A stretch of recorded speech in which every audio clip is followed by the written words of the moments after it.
Welcome back, everybody. This is another Hover live stream. Actually, where is this background? Hold on. There we go. This is going to be the background that you just saw from that intro. Really like it. It's from. It's a very cool image. I love this awesome image that they have, and obviously that is AI, so that's not the real aircraft flying, but that's going to be the background. I'm going to make a little video background now from now on, a new one for every live stream I want to do. And yeah, so today we have quite an agenda ready. I actually have a whole document here shared with the boys. Oh yeah, and we have Anthony, the Hover super fan that you all know on the channel every week. And we have a special guest today. He's not always here, but he was actually my very first guest on the channel, Death Smiles. And he provided me, when I first started talking about Hover, a lot of data and knowledge about Hover. Both of these two really are the biggest Hover Wikipedia people that I know. They know everything about Hover, and big on the Reddit also. They provide a lot of data and knowledge to the community. So always great to have them on. Also, today's episode is brought to you by Bright Cat Data. So, as you guys know, we don't follow the herd here. We like to look at data for, what we're making decisions on. And this is why Bright Cat Data is the perfect sponsor for the channel. They are the leaders in Canadian real estate intelligence. No jargon, just the raw truth. Over 12 years of history and 5.6 million residential properties tracked. Whether it is their market IQ or transact IQ products, Bright Cat Data is the engine that helps us see where the money is actually moving. If you want to move faster than the market, you need to look at the data. So go to brightcatdata.com. Thank you, Bright Cat Data, for sponsoring the channel.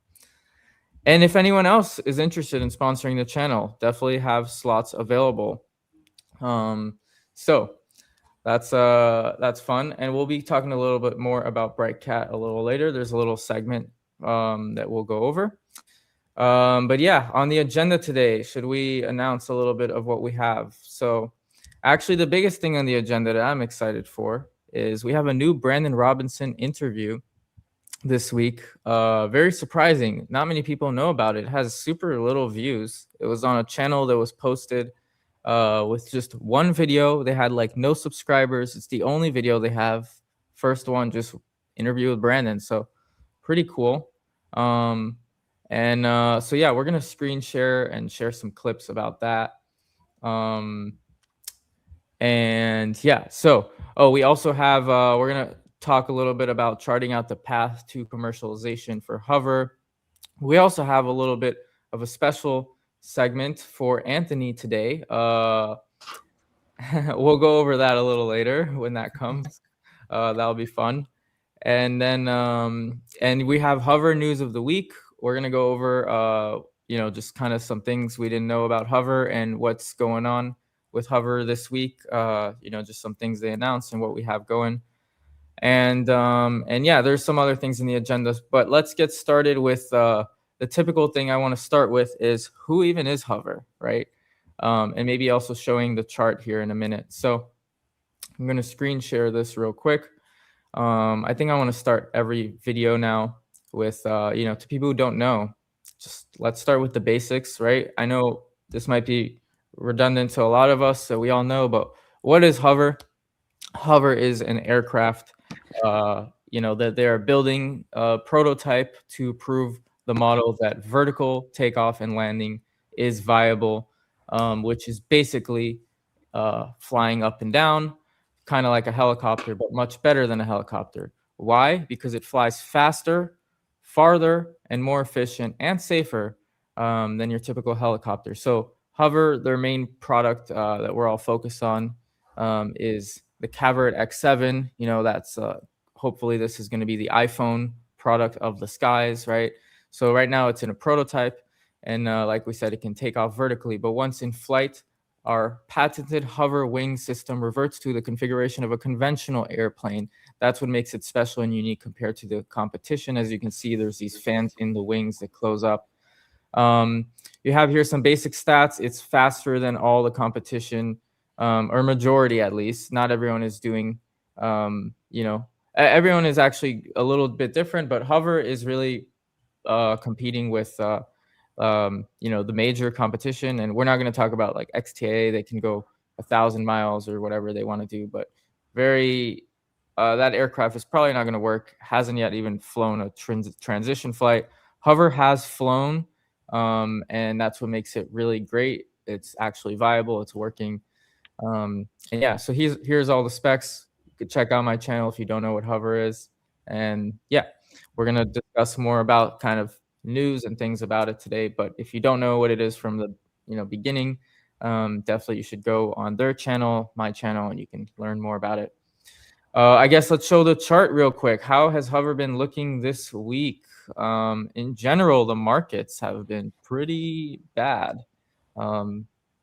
So it's fair to say that Hover.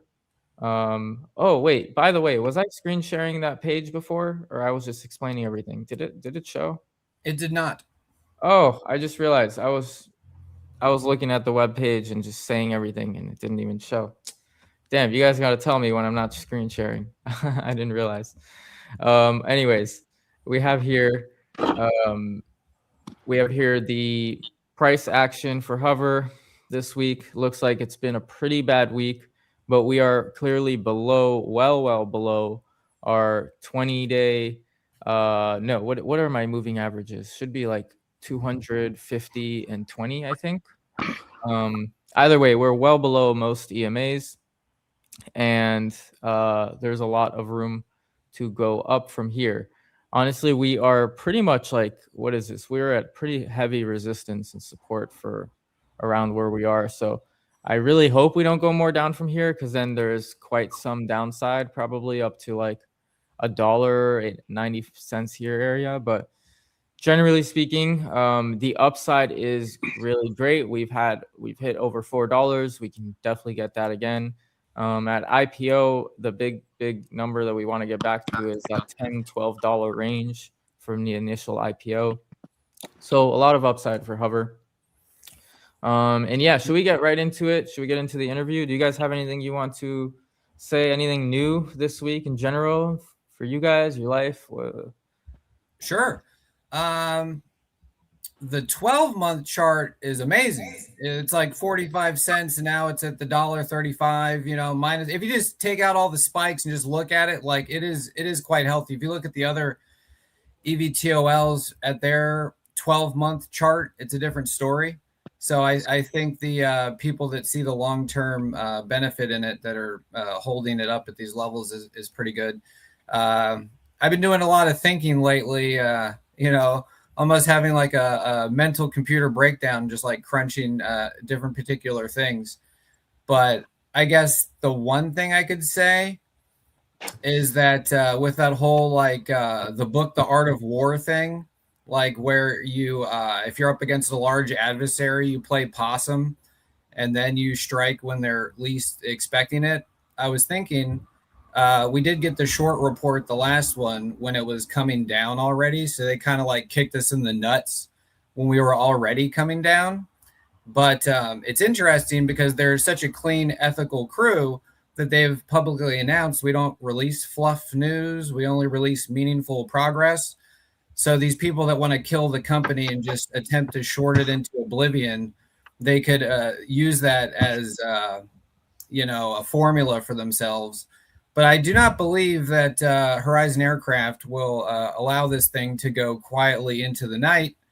I do believe if, these people try and do something like that, I'm pretty sure that there would be something happen. Yes. Thank you. Awesome. And Z Stacker says Hover is potentially the greatest VTOL. I think we all agree. And for many reasons. So let's start getting into maybe one of the best reasons is the team and the CEO, right? Can I say one thing real quick? Yes. You are correct. Death Smiles and myself, we do know quite a bit about Hover, but there's a lot of really smart guys on the Reddit that really are. Like, I put one message in there, but if any of them ever want to get on the channel and discuss their perspectives, there's a lot of smart guys in there, and it'd be cool to have them on the channel because this is going to be a long story, and it'd be really cool to get different perspectives and stuff, because there's a lot of smart dudes in the Reddit for sure, so they could DM me or Death Smiles or whatever and hop on too. For sure. Definitely open to having a different guest on anytime. So if you guys are out there and you want to join the channel, have a chat with us sometime, let us know. So let's get into the new CEO interview, Brandon Robinson. I think it was a great interview by, these two kids. I don't know where they came from, out of nowhere. You're talking about Sergio and Lindsay. I wouldn't call them kids. You're thinking, you're talking about which? No. I'm talking about the one from 6 days ago. Okay. It has only here. I'm gonna share. Okay, so there's two interviews. There's the one with Lindsay and Sergio. That's that one. Those guys are not kids. They're in their 50s and 60s. The one with the kids is that one that they interviewed the guy that was a whatchamacallit, kind of a liaison or something with Electra, and he was talking about the pitfalls of all electric. You're confused. I got it confused. You're right. Yeah. You're right. Never mind. Okay. Yeah, that was a good one also.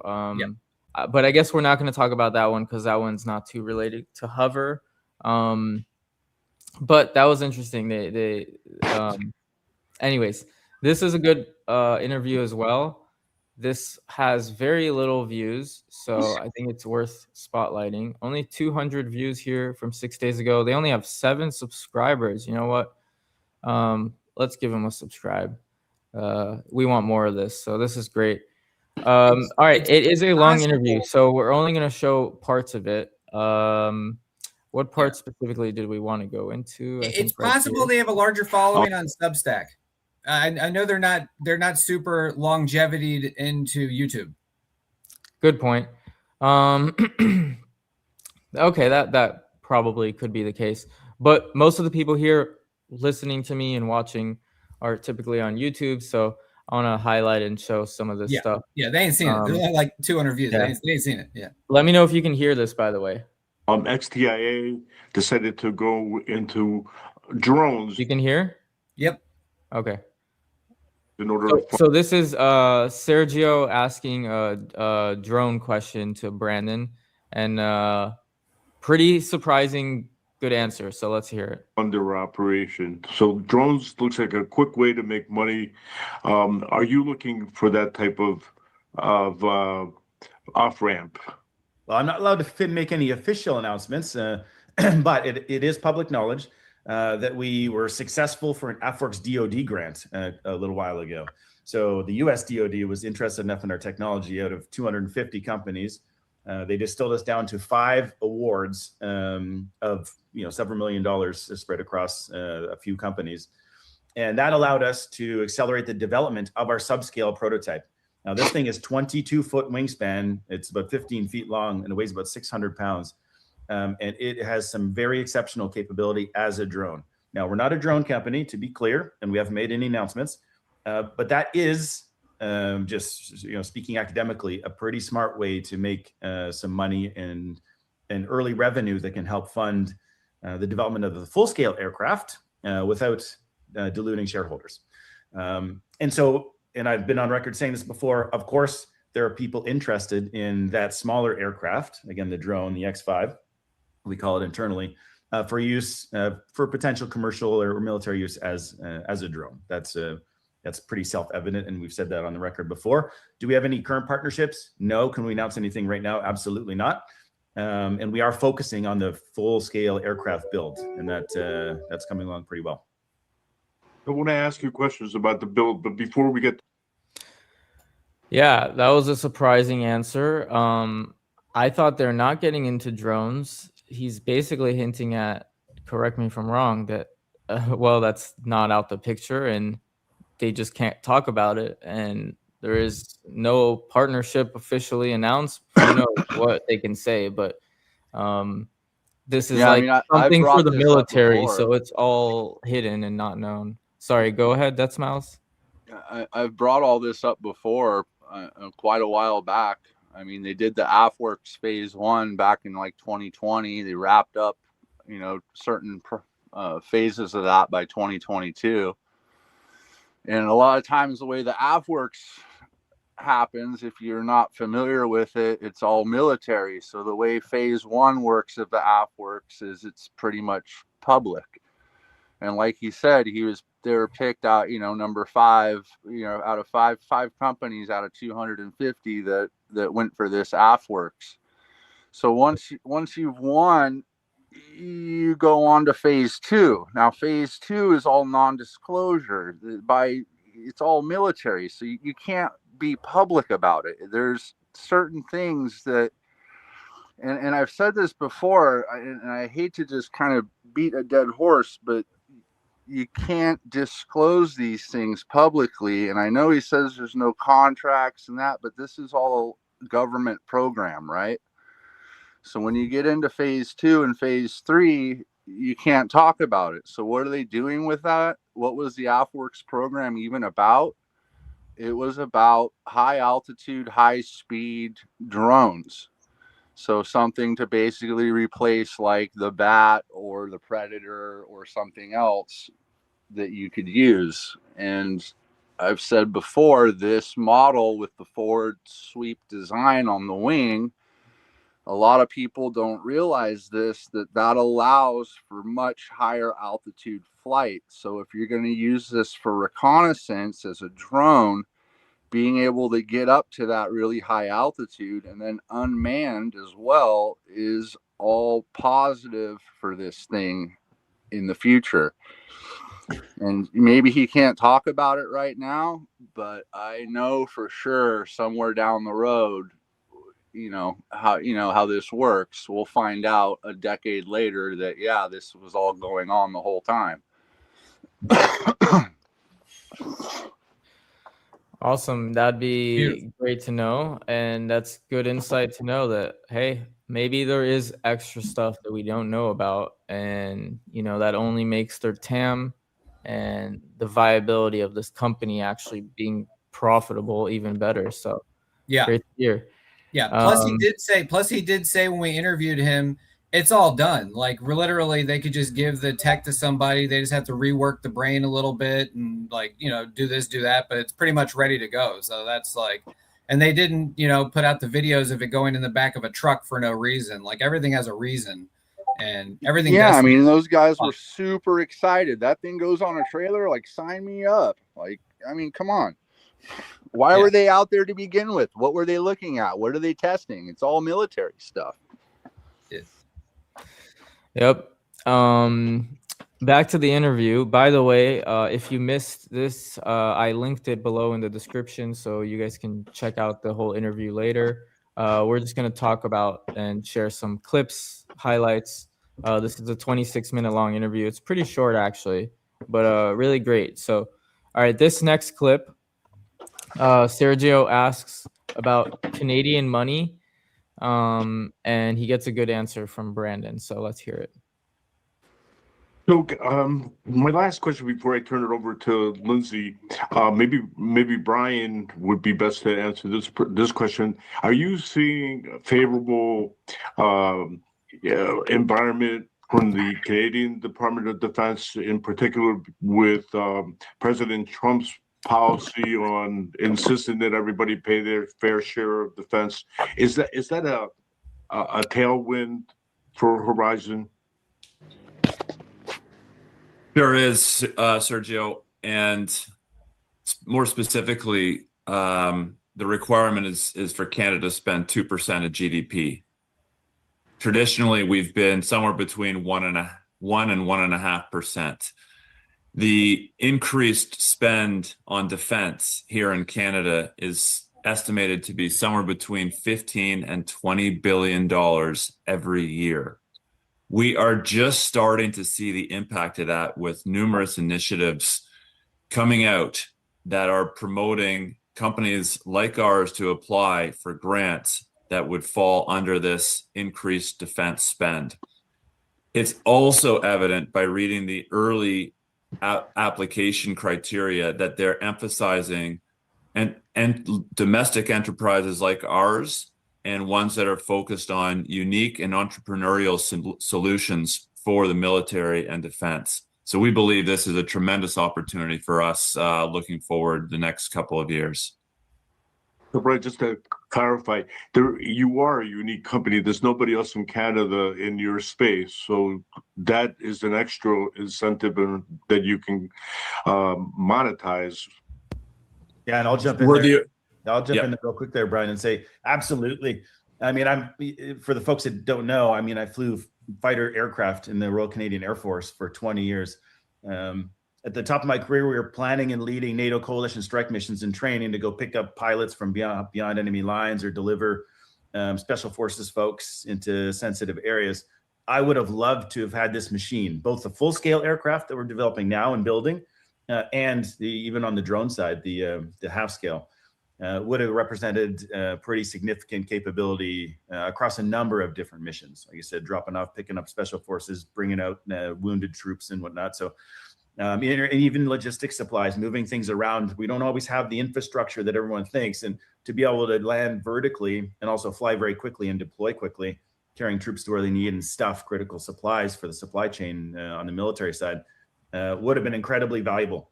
And so this is, like Brian said, it's a pretty significant opportunity for us right now. And Yeah, what are your thoughts? I love hearing Brandon talk. I know Anthony said actually he really likes hearing Brian. He gets very bullish when he hears Brian talk, but both their answers were great. Yeah, what are your opinions? Yeah, Brian's definitely been doing more the last few months. It's great. Like his perspective is awesome. I really like how he highlighted like they've learned from the pitfalls of others and they're not particularly going these routes. But one thing, like I've heard Brandon and everyone has heard Brandon say probably 100 times, we would have loved to have had this thing in the military. You know, when I was planning and NATO strike missions and stuff, it's really interesting because he has said that so many times that like there's going to be a day where he's going to say something like this. He's going to say, the reason they made this deal with us is because blah, blah, blah, blah, blah, blah, blah. You know, so it's like it's going to happen. It's very interesting just to hear him say that same thing over and over. There is a degree of inevitability about it that one day it's going to flip and it's going to be, he says he would have wanted them. There's going to be a day where he's going to say, this is why they want them. Z Stacker says the same thing. I like that. He says every, I guess he meant every time I hear these guys talk, I want to take out a loan on my house. Yeah. That's funny. Yeah, so we have two more clips I'll show here real quick. And then we can talk about the whole interview. Honestly, this was a great interview. Whoever did not check it out yet should definitely check it out. Real quick, right, too, do you want to say anything about that clip, Death Smiles, or are you good? Oh, yeah. I'm good. Yeah, I think that whole, they kind of get into it a little bit in the next clip or two, but yeah, that whole GDP thing, that's a real deal. Like, people can be like, oh my God, like we're in the condition we're in. Like, you just got to zoom out. Like, you know, zoom out. You know, when Rocket Lab and Ondis were, you know, Ondis was 69 cents and then it was 90 and went up to $1 and then it went down to 90 cents. And they're like, oh my God, it's down 45%. Oh my God. Like, no sweat. Look at Ondis now. It's $15, $10. You know what I mean? No big deal. Like the thing's happening. It's like, so in present time, it's like no big deal. It's like, whatever. That 1 year, 12-month chart's amazing. Like it's doing phenomenal. You know what I mean? So it's like, all this, you know what I mean? You just got the Canadian government do the thing, spend the money, GDP up. Like the whole thing makes sense. That's what's phenomenal about it. The whole thing makes sense. The one thing I really like about HOVR, I was telling you this the other day, right, Matan? It's like, you know, in those sports movies where, like, let's say it's a football movie. Wait, right? was this your epiphany? Let's leave it for later. No. Okay. I think it was for your epiphany. No. Oh, I got plenty more. So that's okay. Let's go. Let's go. Roll it through. Next clip.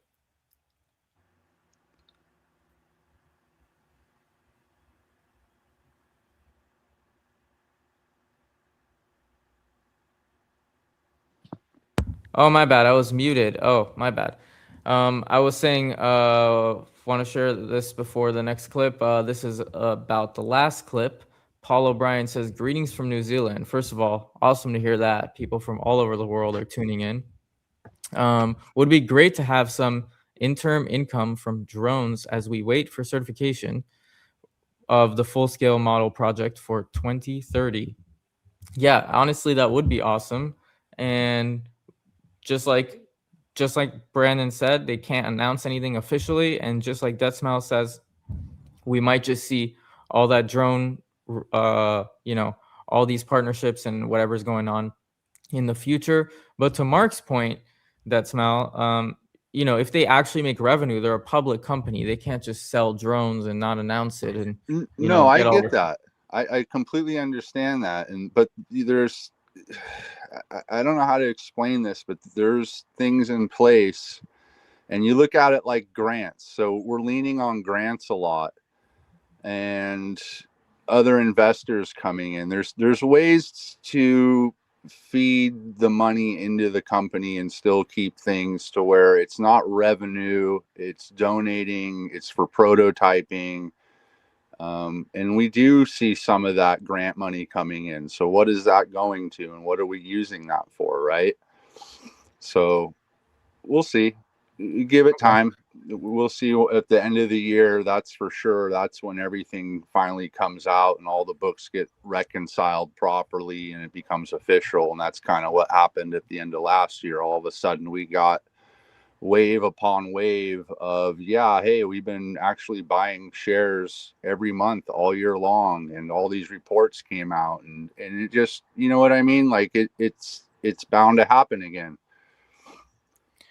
Honestly, my big takeaway from a lot of this is that we are just inches away from any report, catalyst, like any like news or something happening that it will make this, there's just all sorts of things. I don't see really much downside. There's just a lot of things on the horizon. It's a waiting game right now, though. Right now we have a lot of, global hostility and stuff going on. As long as oil's going up, equities are going to go down. So, and plus there's a lot of fear out there right now. That's why we saw such a massive sell-off. That's what you see kind of near the peak of the fear. So watch the VIX, watch the volatility, and when the VIX starts coming down, then that's when things are hopefully going to reverse. So we just need some good news out of all this global hostility stuff. And then we have a really good tailwind with the aerospace and defense because of this. So we got a headwind now, we got a tailwind coming. All right, this next clip is a little bit of information about non-dilutive income sources. So let's hear what they have to say. So I see this maybe as a capital intensive endeavor to get from, today, the prototype to full scale manufacturing. What kind of strategies do you have to kind of minimize dilution as you go from the prototype to manufacturing in the future? It's a great question, Lindsay. So I'll start, and then Brian can clean up some of the details if I get anything a little bit wrong. So you're absolutely right. It is capital intensive for a lot of these companies, right? And the investors have done their research. They see Joby and Archer raising huge sums of money and taking, burning through quite a bit of it. We're different in a lot of ways, and that leads to a significant increase in capital efficiency for us. First, we're not becoming an airline at the same time. Right? Building a company that builds airplanes and then building an airline at the same time that operates these aircraft is a very, very difficult thing to do. And we wish them the best of luck. I know they'll be successful, but that is several orders of magnitude more cash spend to set those up concurrently. That is a humongous amount of regulation and setting up the structure to be safe, to get your air operator certificates and all that sort of stuff. We are just focusing on being an awesome OEM and building and producing one of the world's safest, fastest, and most useful VTOLs. And that's, I think that focus allows us to be very capital efficient. So not being an operator and just focusing on building an awesome machine, that saves us quite a bit of money. We've already mentioned the partnerships up here with both the government and, well, through the government, a lot of non-dilutive capital that's available to us. And so we've already been successful with the $10.4 million grant spread across a couple of companies of partnership. So that was one successful thing that helps us get non-dilutive cash in the bank. That's a really awesome right now. We've been successful in the past.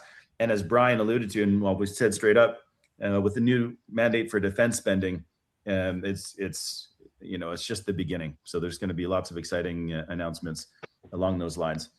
And that's, well, there's other things like in Canada, we have industrial technical benefits programs where big companies, if their partnership can be struck right, they help us with facilities, and whatever money they spend with us, the government says, okay, your ITB bill, it's basically a bill that they owe for buying American equipment or equipment outside of Canada. That bill is satisfied, in a very efficient way. So there's a lot of really, just all that say, a lot of really unique things that that make us very capital efficient. And I probably missed some. So Brian, you can clean up any of that you'd like. I think that was well said. I mean, the summarized version, Lindsay, we expect to get to certification in a much more cost-efficient manner for the reasons Brandon outlined, and part of the funding, a significant part of the funding, we anticipate from non-dilutive sources. Okay. Thank you very much for that answer. Okay, yeah, I guess that clip was actually a little more about, how they're going to be doing well, and there's nothing to worry about, basically. It's a great clip. Yeah, it's a great I clip. mean, it basically reinforced everything I was just saying before you played it. Yeah, just like Brandon says, anyone building out a portfolio in this space would be ridiculous not to consider them. He's not saying it happened already. He's saying it's going to happen. It would be wise for you to continue to build out the portfolio. We can't disclose anything now, but yeah. Non-dilutive funds, $10.4 million government grant. I mean, come on, open your eyes. Yeah. And I think there's another, that one he talked about the manufacturing partnerships, or maybe it's the next clip. Anyway. Yeah, I'll show the next clip. It's the next clip. I'll show it in a minute. I mean, it's a good point. I don't know how much money they will really need, though. I think that's one of the bigger elephants in the room. Is that really enough funding? I mean, all these other companies are taking out hundreds of millions of dollars when we're here talking about like 10 million. But we're also talking a lot of government backing and guys who are deep in the military game. I mean, you don't do this for 20 years and not make friends. You know what I mean? So there's a lot of deep relationships there, sticky relationships, I should say, that are going to benefit us. And also, I think most of them, they're not going after manufacturing actually, and making these at scale. Most of these companies are even like vertical aerospace. They're trying to build a factory and stuff like that. So that is a little different. So I will say that's fair. They're only building the aircraft to work first. I don't know about you guys, but when they were making their listing requirement back in June or whatever it was to maintain the dollar for 10 days, I was watching that thing constantly like a hawk. And it was very interesting. Like, 5 minutes before the bell on like day 9 to make it, and like day 10 to make it, it was at like 90 something cents or something like that. And it was like, oh my God, is this thing going to make the 10 days to cross the dollar threshold? And lo and behold, people stepped in 5 minutes before the bell, and they're like, okay, is this what we got to do? I guess we're doing it. And it just pushed up. Somebody loaded up, boom, it broke the dollar barrier day 9, day 10, and made it. These Canso guys. I like that. Can we maybe on the next live, we got to get some data to show how that actually played out. That's really cool. Yeah, That that was was beautiful. that was fun for sure. Yeah. Yeah. Yeah. But these Canso guys, this is an investment for them. Everyone that's involved, the people we know about, the people we don't know about, like they have a very big vested interest in this thing staying healthy and continuing forward. Like it is obvious that the assistance is there. You just need to wait and let it manifest. And again, Canso military background, the guy who put that whole company together. He was oh God, I hope I get this right. He did something where he worked in like the towers or whatever for all the aircraft. But now he's multi-billion-dollar company. Yeah. These people are not dumb. They start back in hover. Yeah, I mean they're not stupid, and all of his investments are bonds, billions of dollars in bonds. Yeah, that's. And he bailed out Bombardier for like $500 million, like 5 or 6 years ago. So another sticky relationship just by chance, right? Yeah. Come on. We did ask Brandon about that, if you remember, and he said he's not the only company. They have some other stocks, but still, for the most part, all bonds and very few companies that they're in because of connections. And I guess, the thing probably is great. It works. They want it, right? And Canso's into aircraft. So, and the other companies they're in, though, are not public. So really, Horizon's the only equity they're in that's public. Everything else is private. And what those are, I don't know. So I'm going to play here the final clip from this interview before we get into some next news. So this is a good answer on partnerships and how they could have money connected instead of manufacturing. Not sure what you meant by that, Anthony. How they could have money connected instead of just manufacturing. Yeah, like some partnerships, it's just like facilities. It's just like, you sell this, we'll take a cut or whatever. There's more like elbow grease partnerships, but then there's financial aspects to partnerships because you have two kinds of partnerships. There can just be like elbow grease partnerships, and then there can be elbow grease / financial partnerships. Okay. Got it. Yeah. So, all right, let's see what they say about that, I guess.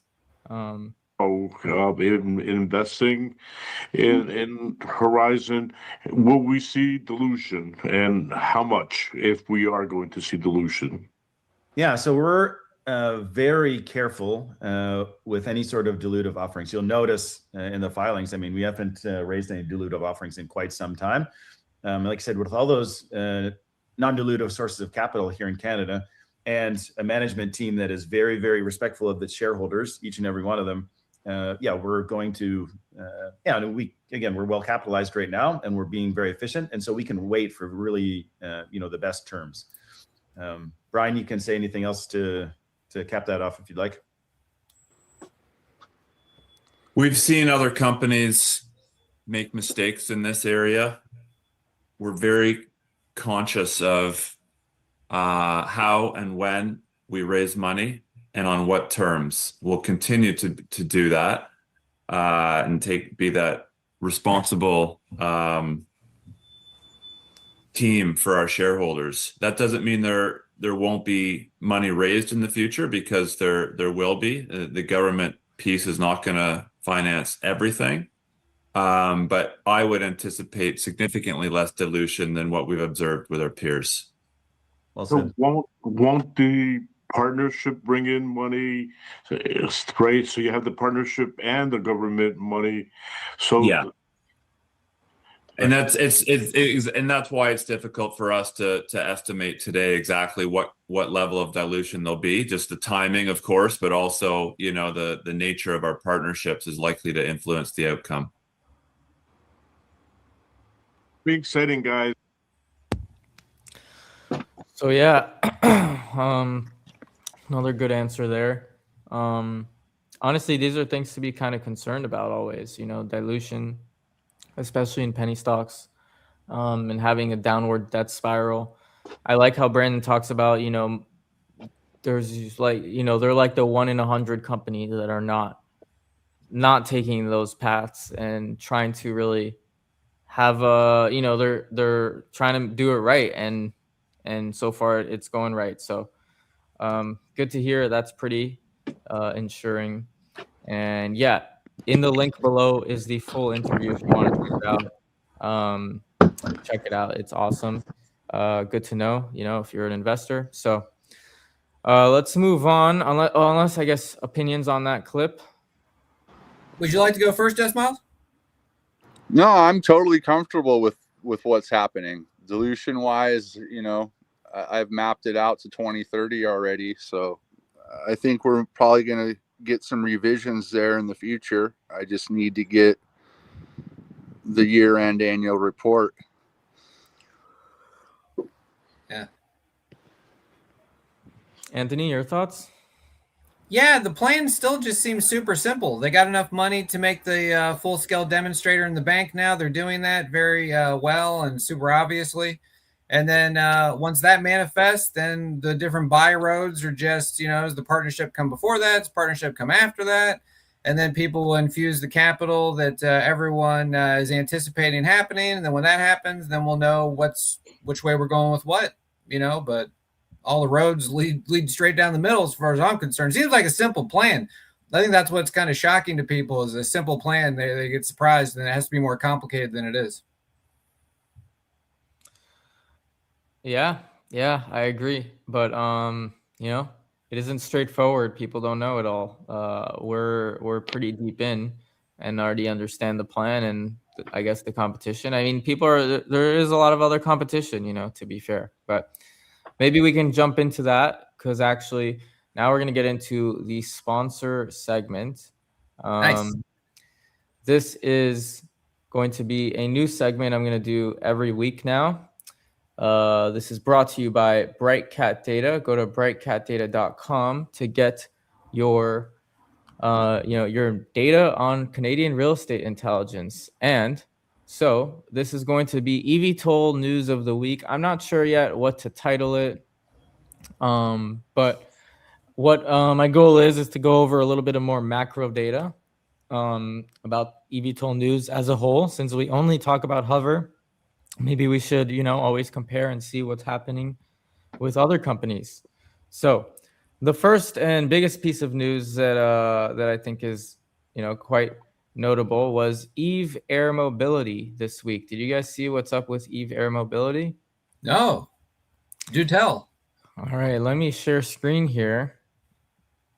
One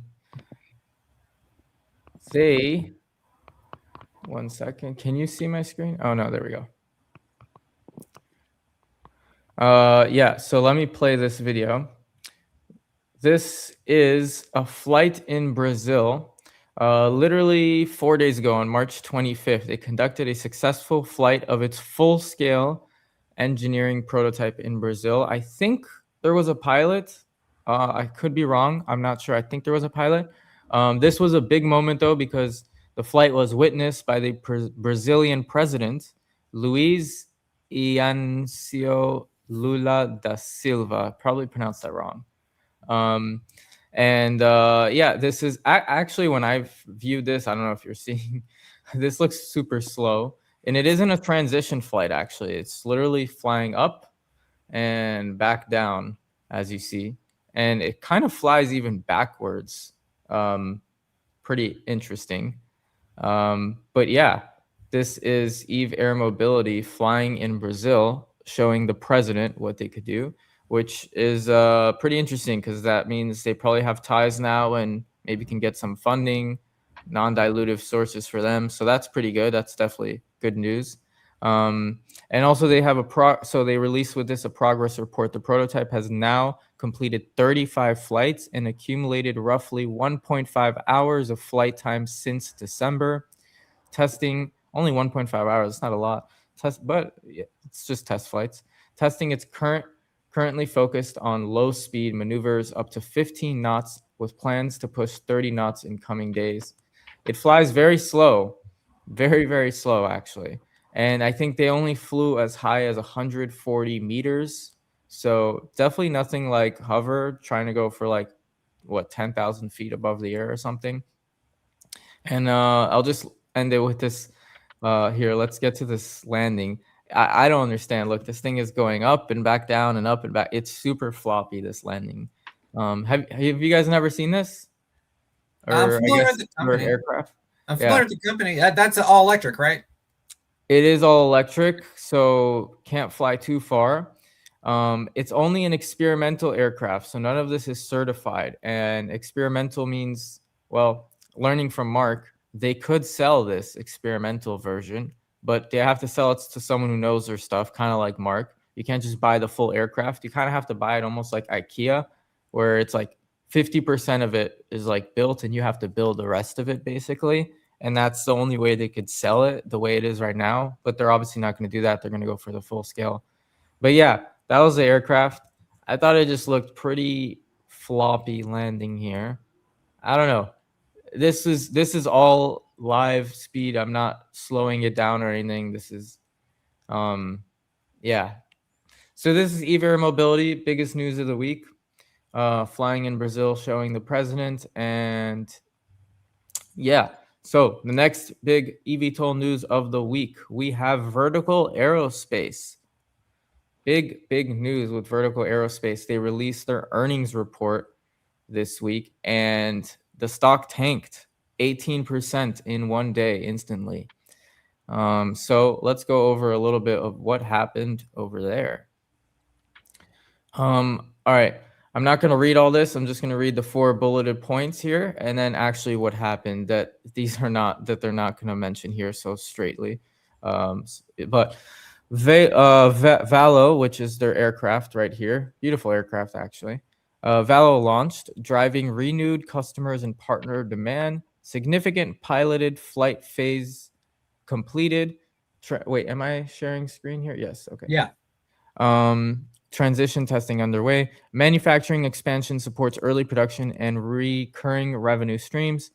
What is it? Fiscal year 25 results and annual report released, and then they have their webcast. Okay, so that doesn't really talk too much about what actually happened. I will give you a little bit more information here. So they released their earnings, and they on the video or talking.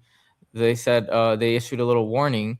The company officially issued a going concern warning stating that it has limited cash and is dependent on raising more capital to survive. And the market reacted by dropping it 18% on the news. On the bright side, they did announce new strategic partnerships with Isoclima on March 27th, just 2 days ago, to manufacturing canopies for their Valo certification aircraft. I honestly have no idea what canopies are.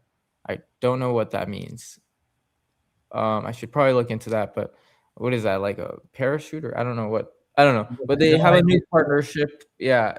Do you guys have any idea? You know what a canopy is for eVTOL? I could guess. No idea. Okay. Well, yeah. So keep going. Some basically overall just bad sentiment that they have to raise more money and things aren't looking good. And this is especially after they raised like 175 million or something twice.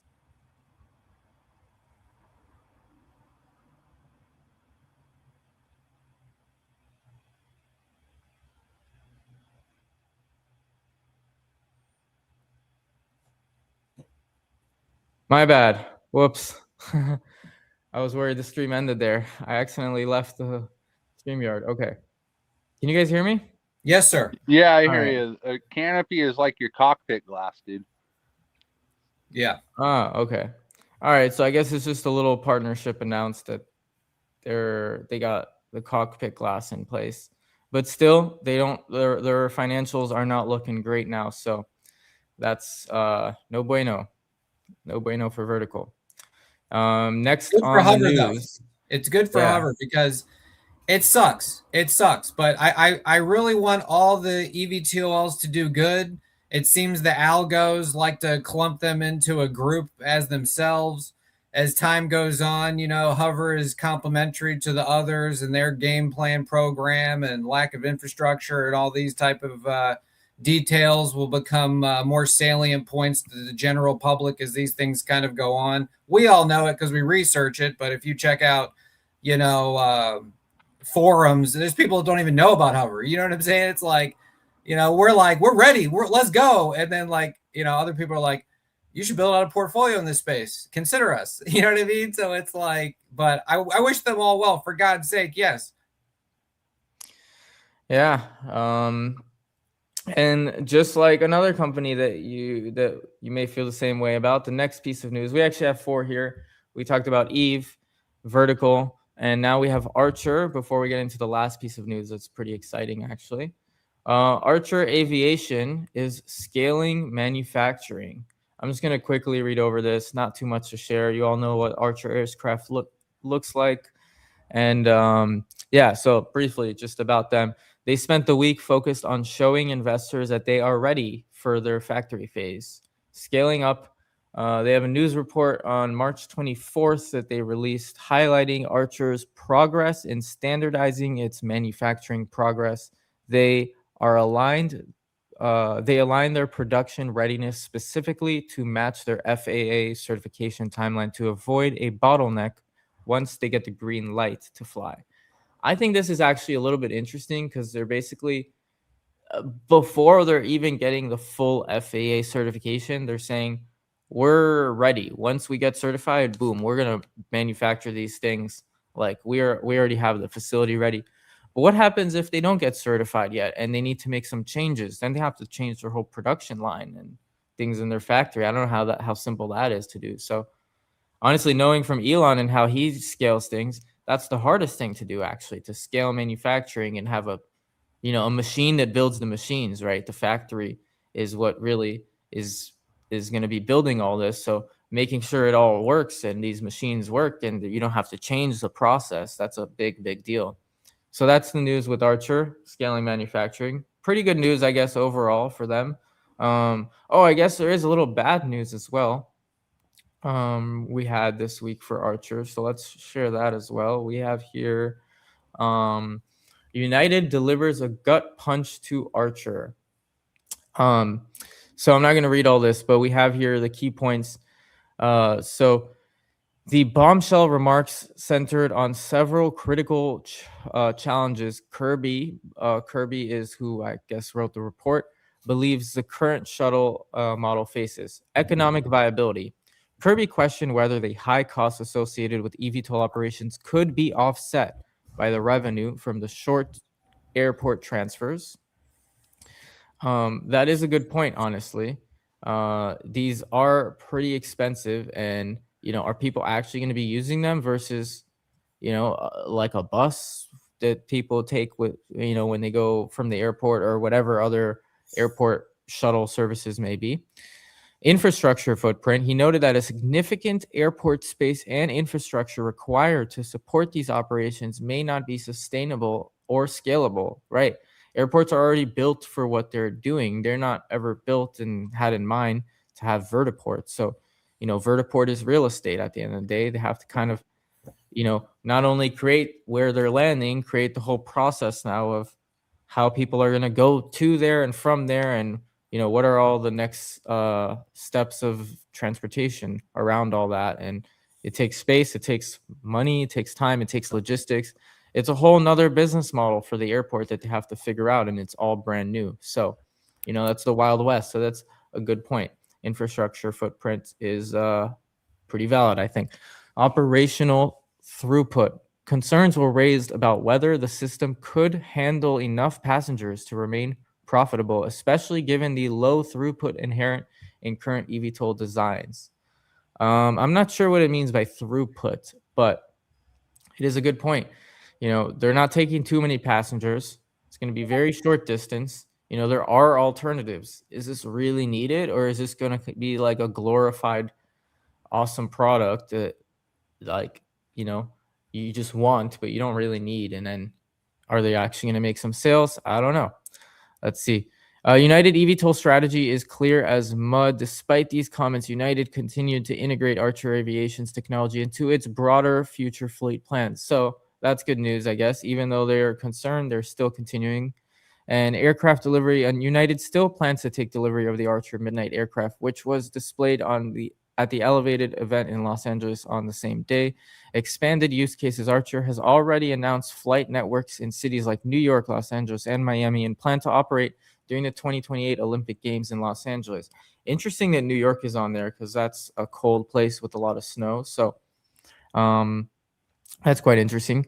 Strategic investments. United leadership has previously emphasized that surprises involving new aircraft type and innovative products are planned for 2026 to reshape the customer experience.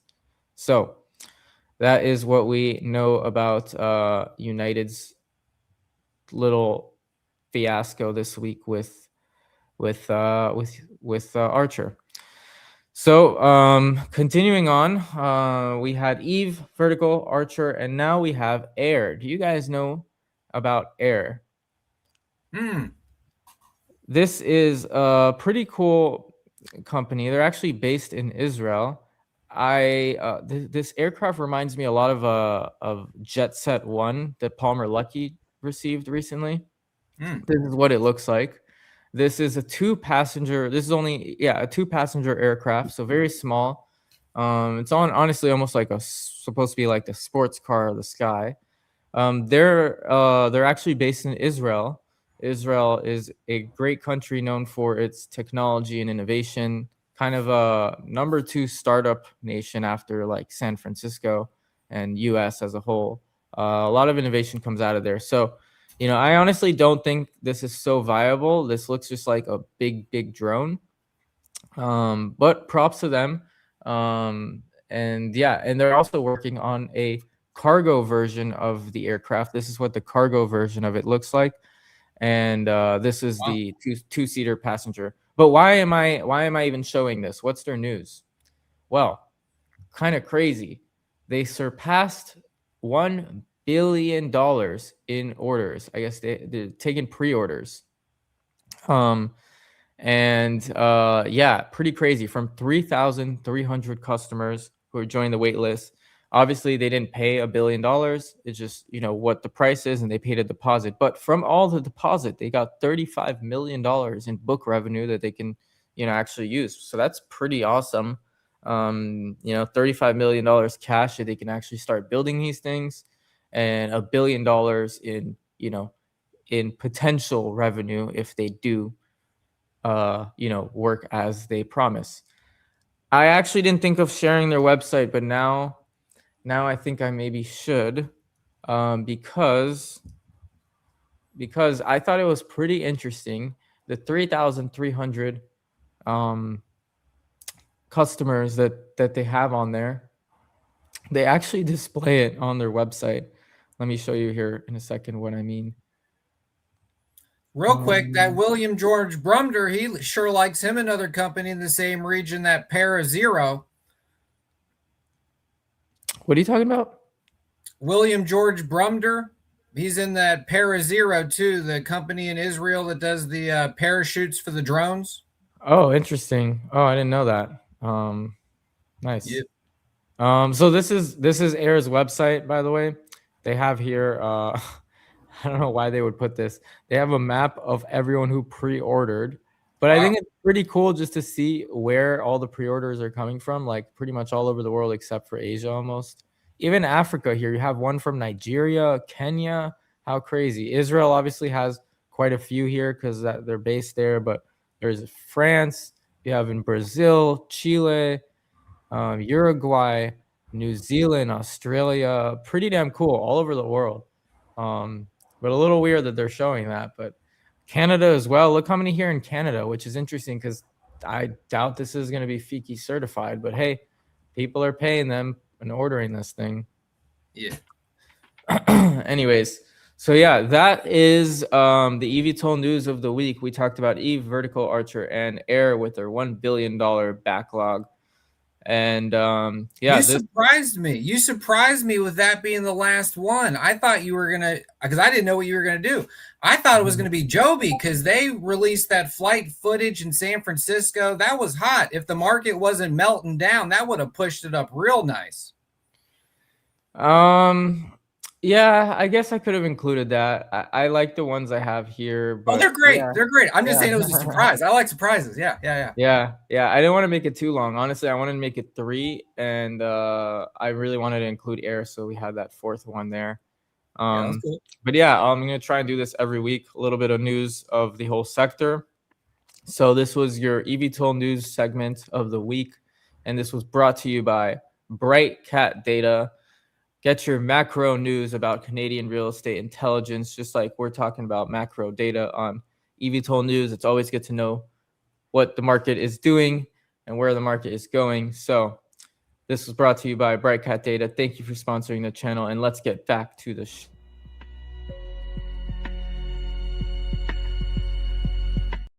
my bad. Just the background. Okay. There we go. I'm still learning, guys. I'm trying to improve this a little bit every episode. We're gonna make some small changes and get this better and better. I have a whole docs now shared with the boys, so we're kind of gonna have all sorts of agendas, things to share as we have been doing. So moving on, I think yeah, let's get to charting the path and steps left for Hover to commercialization.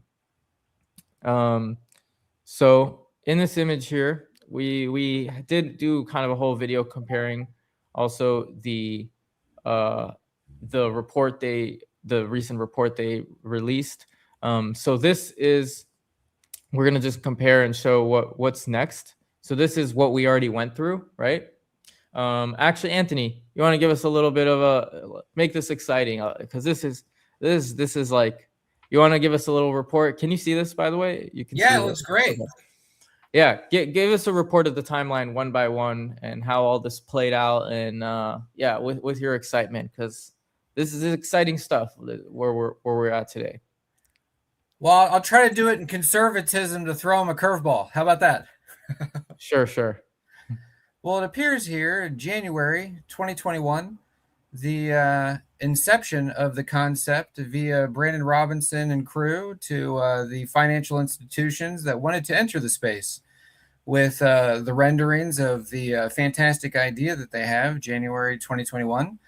There's a lot of interesting things in this area. We had amphibious and different things in this time frame. And then we propel into February 2022. They're awarded highly competitive U.S. Department of Defense high-speed vertical takeoff and landing development grant, which we kind of went over a little bit earlier, which is very nice. And fun side note, that's 4 years into fruition at this point. So whatever's happening is closer to happening at this point, if we look at that logically. August 2022, full-scale prototype testing begins. That was very good. January 24, NASDAQ, boom. May 25, historical transition flight, beautiful, amazing, goosebump, titillating.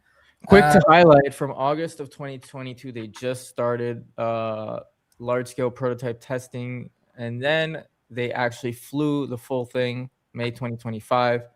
And now, where we're at now, I guess full-size prototype is under construction.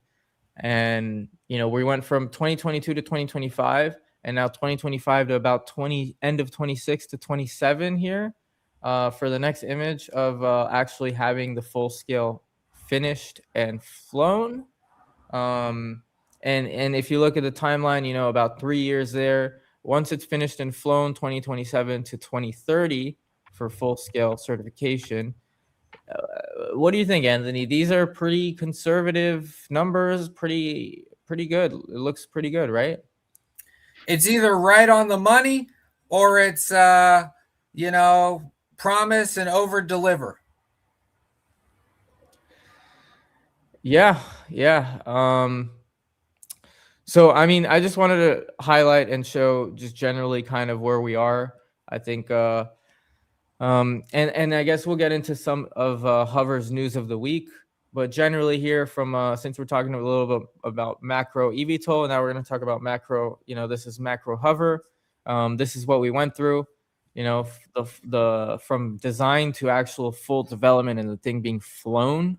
Pretty awesome. Honestly, from design to actually starting development pretty quick, and then actually having the thing flown took like 3 more years, but that looks great because now we are only like 3-4 years away from not only the thing already being fully flown, the full scale, that's way shorter, but from it actually being certified and then finally being able to sell this thing super soon. This is awesome. So yeah, just kind of wanted to highlight a bit about that. Let me get to the comments here. I actually missed some of the comments from the last segment. Is vertical hurting for funds? Yes. Well, they probably can get some more funds, but it seems like they are basically telling people we're going to have to maybe take some measures to get some funds, and that might be dilution involved. Whether they dilute or get some partners involved that might have to issue new shares. So that's just not good news for them, but it doesn't mean they're dying or going bankrupt. It just means they are trying to find some ways to get funded. So Paul O'Brien says the infrastructure issue is a serious problem for all electric VTOLs. They can't fly anywhere. They can't recharge. Charging equipment costs. Hover can go to any airport and refuel with multiple fuels. That's right, actually. That's a great point. That is actually a great point. Hover doesn't need airports to change, their infrastructure and have vertiports and chargers, right? So maybe there might be like a few that have vertiports and chargers, but there's many airports, like 5,000 in the US alone. And only if the major airports have all this infrastructure, well, that's going to be a pretty heavy congested area in the air, and you might want to go to some other close by or other airport. You don't want to, might have to circle the airport a lot until it's available to land. Like there's probably a lot of issues with the infrastructure problem, and the fact that Hover can go anywhere and refuel anywhere and charge their batteries with the fuel, like at literally any airport, any of the 5,000. That is honestly really, really good and great news for them. And I think it's just like to the point of like the Electra guy that we heard on that other podcast. Mm-hmm. He said something like, and I'm forgetting it, but the concept is basically like he liked Electra a lot because he saw that they're doing something that like is obvious, like that where it should be, and everyone's making a mistake, which is that everyone's going after all electric and hybrid. It was so obvious to him that hybrid is right now what's going to be. And another part of that is all the infrastructure problem. Hover not only is way ahead of everyone, and now that they're all transitioning to hybrid, they're ahead of everyone in the fact that they don't need all this infrastructure. They can fly in all weather. Let's see, in a couple years, we're going to start hearing all these other aircrafts transitioning to trying to get FIKI certification. So I think this is a great point. And everyone's just, going to be copying Hover because they made all the right decisions. Like, what is wrong with their aircraft? It seems like all the decisions are so far on the money. Please, actually, I want to know if there's anything wrong with their aircraft. The only thing I can honestly think of is watching that May 15th flight, how, the wings looked a little bit heavy with the fans and like floppy a bit, maybe unstable, but that's just, once the full scale's out, I'm sure that'll be probably better, but it is what it is. It flies well. So I'm sure the wings are very sturdy and they know what they're doing, but that's the only thing I can honestly think of off the top of my head is when I saw that, I'm like, oh, those look very floppy. Z-Stacker, thank you. He says he actually loves the new eVTOL news segment. Awesome. I want to honestly make it a little bit better than how we just did it. I have some ideas to improve that, but I didn't have too much time this week to create all these designs and stuff. It takes a lot of work, honestly. But I'm actually looking to hire someone now that I have a sponsor and a little bit of money to spend on the channel, I guess. So I'm looking to hire someone to maybe help with like thumbnails and some design things. But I don't know if I will. I don't know if I can trust someone that easily. I really like doing that myself also. I'm into design and web development. It's kind of what I do. So Real quick, based off what you said, real quick. Like as far as Hover anticipating that what they are going to do will work, the fact that a lot of aircraft have the fuel in the wings and that weight is known, and Hover can simply just do the simple math on how much does a fan weigh, how much does the 2 batteries that they're putting in per fan, I believe they said, weigh. You have the dead airspace weight inside the fan because there's nothing there, right? So there's empty space. So the mathematics on it is something they could do on a napkin in 5 minutes to know if it's going to work or not, since they know exactly how much fuel weighs in a wing. So like if they think they can do it, we're good. Honestly, that is a great point, Anthony. Thank you for bringing that up. Because welcome. If you look at Vertical Aerospace's aircraft and even Archer and Joby, they have basically their fans in the wings, kind of. Not really, but the fans are attached to the wings and they're heavy. They have also to have like some of them have a tilt rotor, and these mechanisms are very, very heavy. But they don't use their wings for like stability to actually fly, right? But at the same time, once Hover closes those wings, even though they're heavy, they're not actually flat. I guess they're floppy because the actual lift component comes from those wings, right? But once you're flying regular, there's no reason that they should be bouncing around and being unstable. But yeah, like you said, to your point, they probably know the math. They're engineers, they're pilots, they know what they're doing. But it's still nice to highlight these points because we can say the same and think about the same, about the team at Lilium and Vertical and even Archer. And let's see how they're going to be doing when, they probably, we can easily say the same, that they know what they're doing. And, but I think, who said it? Was it Brandon? Maybe, I don't know how he said it, but something like aerospace is like, I don't know how he said it, but it's very hard. Yeah, it's not that straightforward. Like the math sometimes doesn't math up in real life, basically. I missed this one photo, but we kind of went over the timeline already. But I'll just briefly show this on camera here. Yeah, so this is an older timeline. I guess that's why I shouldn't even show this. This is till November 24th. Yeah, we're way past that. We're now at manufacturing this full-scale aircraft and want to see it fly, just like we have behind here. So that'd be awesome. Next segment, we have a special new segment, actually. This is Garlic Epiphanies, presented by Anthony. This will also be a weekly segment. This will basically be what Anthony has learned this week, any new epiphanies.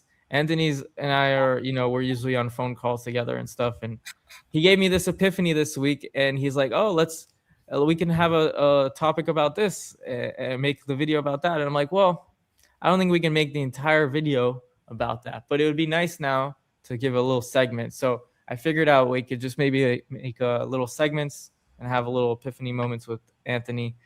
And actually, Anthony said he wants to. Do you have a garlic with you? Do you want to take a little garlic for this segment? I really do. Oh my God, do I? Oh, okay. Oh wow, my we're God. gonna have the very first live Anthony garlic eating moment here. Let me put you on the big screen. There we go. Organic garlic.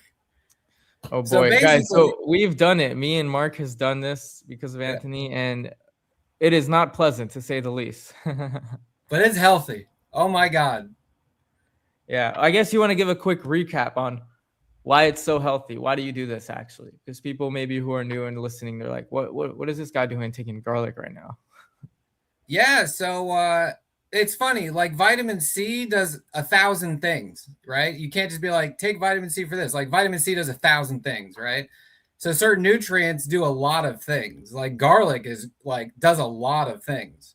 And like if you read about it, the ancient Egyptians, the people that were working on, I don't know, I wasn't there, but they say that the slaves used garlic as a currency and they ate it for energy and to stay healthy. And they look pretty damn healthy. If you look at them cave drawings, they look pretty damn good to me.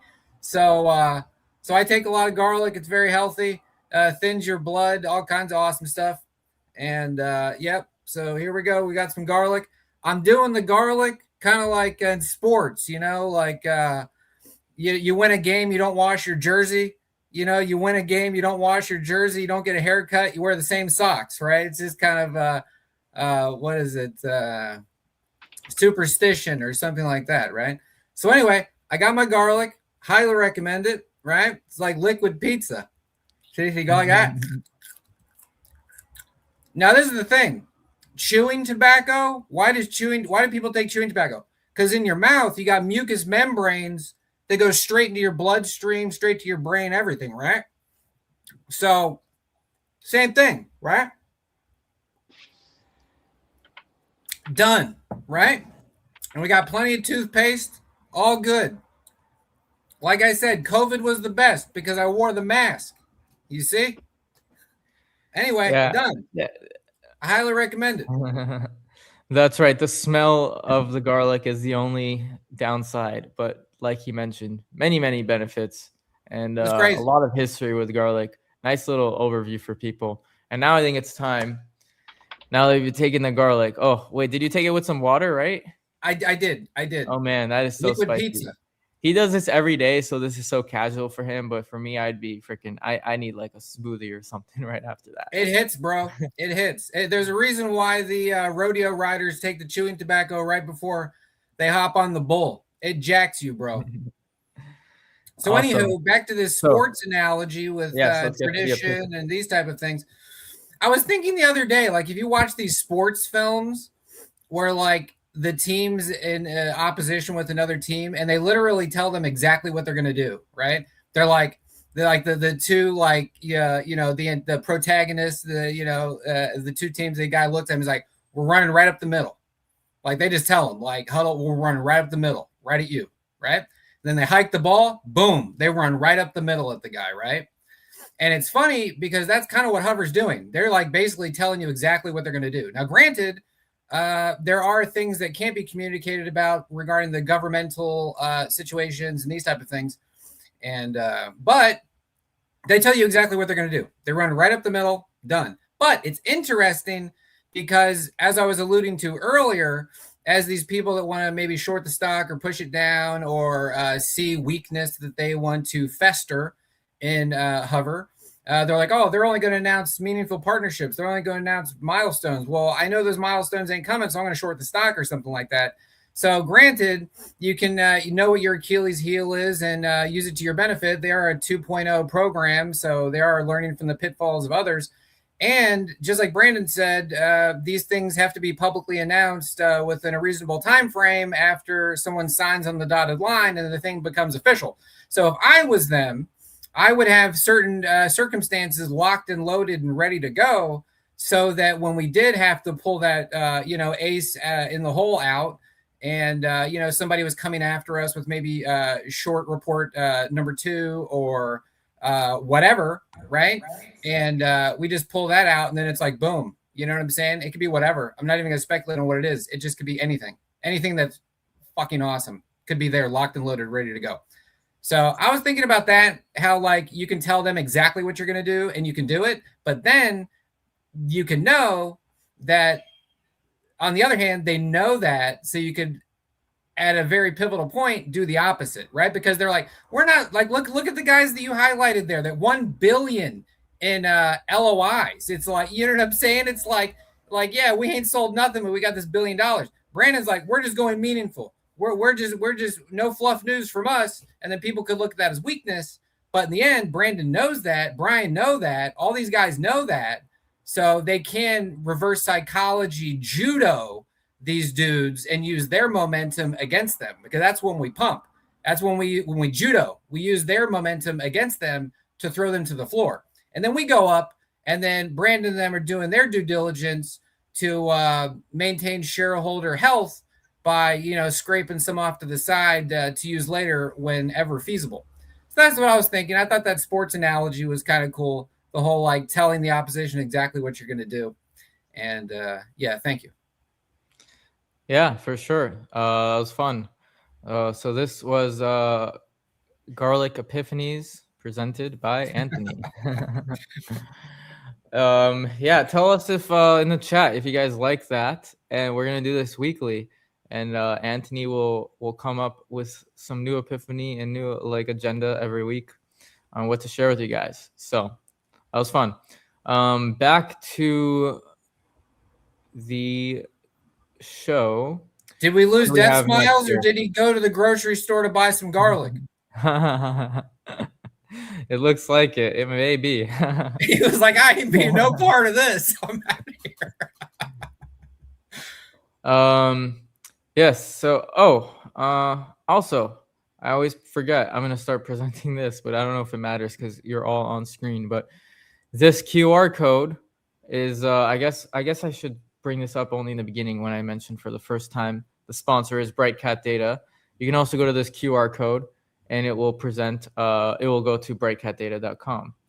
And then I also have my QR code. This goes to asuline.com, the other sponsor of the show, which is myself. I never mention that too much, but Matan Asuline, myself, is also a sponsor. I make websites, so if you need a website, an awesome one, let me know. And maybe we'll segment now to my myself as sponsor segment of the week. So I actually I didn't set up for me a whole background and stuff like this, or the whole thing for like the BrightCat Data sponsor of the week, but we'll just keep this background the same. But I'm gonna do this every week now. Asuline.com as the sponsor. We're gonna go over website of the week. We're gonna highlight a little awesome, a little other eVTOL company that maybe people don't know about. I have honestly a big list of companies that I've never heard of, and their websites are awesome. And so I really want to just display, you know, what a cool website is in the eVTOL space. And you guys maybe have never seen this. If you have, nice. But yeah, I want to share one awesome website every week, just as like, you know, a tribute to the fact that I do websites. And if you want an awesome website like you're seeing, this is not far from the realm of possibilities of what I'm capable of doing. So Facts. yeah. So let's start with, okay, well, not start with. We only have one website we're showing. This is Sarla Aviation. Have you ever heard of this? First of all, beautiful, beautiful intro. Am I sharing screen? Oh, shit. No, sir. Not yet. All right, there we go. There we go. Sarla Aviation. Let me know in the comments if you've heard or seen or been on this website. I really like their logo as well. Really, really awesome logo. And so, yeah, this is their intro. They're showing you what the aircraft is. There's literally no call to action. There's no text. There's no pre-order. There's none of that. This whole website is literally just a beautiful showcase of their product, which is this aircraft. I don't know what the name of it is actually. Also, shout out to just little things. I'm obsessed with their font. I love it so much. I wanted to use it on websites and I checked it out. This font, depending on how you use it, they paid easily probably like €1,000 probably for this font. I was pretty mind blown. If I want to use it like as a small company or whatever, like as a one person or whatever, I had to pay like almost like €300 it was or something. Damn, people own Crazy. fonts. People own fonts like yes, but they're wild. usually cheap. I've bought fonts before. I spent over $200 on fonts, probably like $15 per font. I bought many fonts. I've never seen a font so expensive, but I think it's beautiful. I just love this font. Also, the video is awesome. And then I'm going to show you what this is in a minute. This is something so cool, so different. But yeah, so let's just scroll through. They have a lot of different sections. Oh, Shunya is the name of the aircraft. Introducing the world's most economical flying taxi, Shunya. This company is based in India, by the way. They're going after, you know, air taxis in India, and I think they might even be the biggest and most well known. Oh, we have Death Smiles here back. Let me add him. All right. So let's continue. So yeah, very nice aircraft, very nice website. I just like how everything is displayed. It's simple. They're just trying to showcase you the website. The text it's not crazy. It's not a lot to read. And the visuals are nice. I like how just everything is displayed. This little section to learn more about their 6-seater versus 4-seater versus You can make considering it's stuff a like that? cargo. Oh yeah, this website I could definitely do something like this. Wow. Yeah. But it's a matter of also getting the actual creative of what to do. Like once let's say if I want to copy this is really easy. But coming up with the unique design of like whoever made this, that's what I'm wowed on, and like this is just very nice.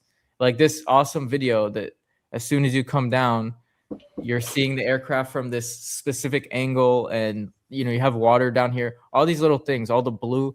It's just it feels cohesive. I really like it. This blue vibe. The font is just out of this world. It's really one of my favorite fonts I've ever seen. And I know probably to most of you are like, what is he going on so much about this font? I know it just looks pretty simple. Like, okay, simple font to read. I love it. Okay, I'm not gonna go into it too much and geek out over it, but yeah, we probably already did too much of that. But yeah, just all the little designs here. Like, okay, you see the aircraft, and it's like, look at this. This is showing you the aircraft with all the parts taken apart. Like, like this is the aircraft with everything removed, sort of, and then you have, okay, simplicity matters. You click this little plus, it just shows some text. It's very Apple-esque. Apple does this a lot too with this plus and more information. It just feels like a really great site, and I wanted to highlight that as the first one for eVTOL website of the week. I have some other really awesome websites to show, but this one is super cool. I've never heard of this company, and they're based in India, which is the most surprising thing to me, because India is terrible at like design and I don't know, manufacturing. Maybe, I'm not sure, but they're not known for making the best of the best things. So the aircraft looks really nice. Their website looks really nice, and props to them. They're doing a really good job. And I also want to show they have another website. Okay, so the rest of this is a little more simple, but still, the biggest part of a website is the very beginning to wow people to want to scroll more. And I also like that it isn't a maze. You learn everything by scrolling. Like, you want to go to their master plan, it scrolls down to their master plan. You don't have another page for it, and that way it's like you're losing where you are. It's like a website becomes a maze. Regarding what you just said too, India, Jet Set Go in India, they sure did go with Horizon Aircraft. They did. They did indeed. Yeah. But Jet Set Go actually, they actually have pre-orders. I think with Vertical Aerospace, if I'm not mistaken.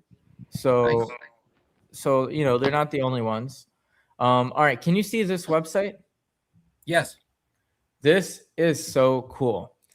I don't know why they did this. This was like a campaign or something that they did for this. I will say, this is not something I can easily build and replicate. I would need other like back-end designers and stuff. But also, if someone does want something like this, it's not far from the realm of possibilities. This is probably just a huge, big, expensive project to do. And there's a lot of extra stuff that I don't understand here. I haven't uploaded. It says drag and drop a selfie, and then uploaded selfie for personalization eVTOL cockpit view. I guess you'll see a picture of you in the cockpit of the aircraft. Pretty cool. Wow. But this is only in India. You can only scroll and see in India here, but it's pretty damn cool. You can see like, I'm gonna write. Let's say if you want to write Miami. Okay, they don't have Miami, of course, but Indian version of Miami. Origin, destination, I don't know. Let me just write some random thing. Delhi. Plan route.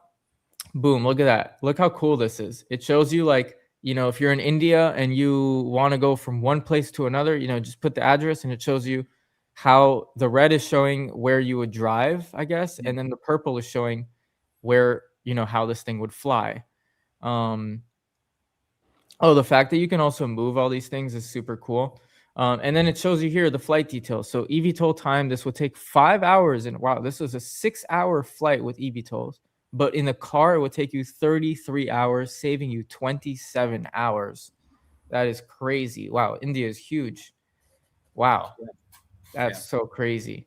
So yeah, I don't know what this little video is about. I played it. It's all in Indian language, so I'm not gonna play that. And I don't know what Indian language is, by the way. I know I said Indian language. That sounds silly, like Hindu or whatever. But no, Right. I figured out Punjabi? India they have so many different languages depending on where you are, the south, the north, the middle, whatever. They have Yeah. many different languages. But I guess the typical one would be Hindi or something, or the That's most right. common one. Yeah. That's right. But yeah, There it just is. awesome website. I wanted to highlight this. Pakistan. I don't know all this extra stuff, what this is for really. Oh, this is showing the metrics of that specific flight. I guess. So the average distance. Oh no, this is just showing something else. Total routes. Wait, have they actually flown this thing? I don't know if they've actually had flights, but recent routes. Oh. Oh no, this is what people are entering in. No, honestly, I have no idea what this is. A lot of extra stuff here. Report traffic. You can report, take a camera. What? What? I don't know. That's so weird. I don't know what reporting traffic would be for. Anyways, that's enough for this Indian company, but super cool website. I just wanted to highlight that. If Little anybody different needs a in the space. website better than that, hit up Matan. Yeah, or if anyone wants to check them out, just go to their website. Really, very cool company. And I'm gonna do this every week and highlight a new company. So by a whole year, we'll be having 52 different eVTOL companies that we know about, and there's actually a lot more. But I want to highlight all sorts of companies like that we've never ever heard of, and that actually have a really nice, website to present. So yeah, You got and there's that a Phil lot like Kelly? that. So I guess You got I'm that repeating Phil myself Kelly too much. locked and loaded? Yeah. So what do you mean Phil Kelly locked and loaded? Oh, the video? Yeah, the one where he goes over Horizon's going to be the flip switch of hitting the switching the paradigm of the eVTOL and military, and he goes over the off spray and these type of things. Send me the link real quick and I can share that. We're actually just going to get into that HOVR news of the week. So that's enough for all the segments. The last part here, we're actually going a little past time. This has been a little longer than I expected, but this was fun. So now we're going to get into news of the week, what we didn't know about HOVR, and some new things. I do have it. Is it the defense ready video? You got it. Yep, I got it. All right, so we're gonna get into those videos in a moment. First, I want to highlight their careers page. So I noticed a change this week in their page. Now, help me be specific here because I don't know exactly what it was, but I remember the very first thing that they displayed on their careers was something like chief. What was it? It was some chief officer that they were looking to hire, and that position is no longer here. So they hired it. What was it? It was like chief operational officer, maybe, was it? Or I think so. Yeah. Basically they wanted an expert in actually, I guess to manage and go over, like, be more of a chief for all the operations and engineering people. It was something like that. Although they still have a lot of engineering positions here, but I just wanted to highlight that there has been changes, and what I'm going to do from now on is screenshot every week this page, and then we're going to see every week if there is changes. We can actually pair up exactly what it was, because right now I'm kind of blanking and remembering what it was, and I'm sure there was more. I think there was more positions in general. Now we only have here 8 jobs that they're hiring for, and I know we were at like 14 plus at one point, I remember. Yeah, I mean, you want to just go on their LinkedIn, and then you'll be able to see basically all their current data as far as what they're asking for applications. And then it also keeps count on LinkedIn as far as the current employees, because as they hire people on there, it just adds to their employee count on their portfolio or for their profile. Makes sense. So, all right, maybe from now on we'll start sharing LinkedIn every week. But this is something I also want to do every week that you guys can look forward to, is we'll always compare and look at what are the new positions and what has been gone, and who we may know has been hired or whatnot. Kind of just their Hover specific career news for the week. We also have, what else has happened this week? We have a new YouTube video from Hover this week. Pretty exciting, always exciting. And I know this is so silly to say, but just, I guess it's the designer in me and stuff. But my favorite part of the video is the intro, because here, let me share it. I think this is just cool. This is an awesome little 3D animation. You guys can see screen here, right? Okay. Yeah, awesome little intro to their videos now. Look at that. Boom, you got fan flying up, and then you see it's becoming the logo.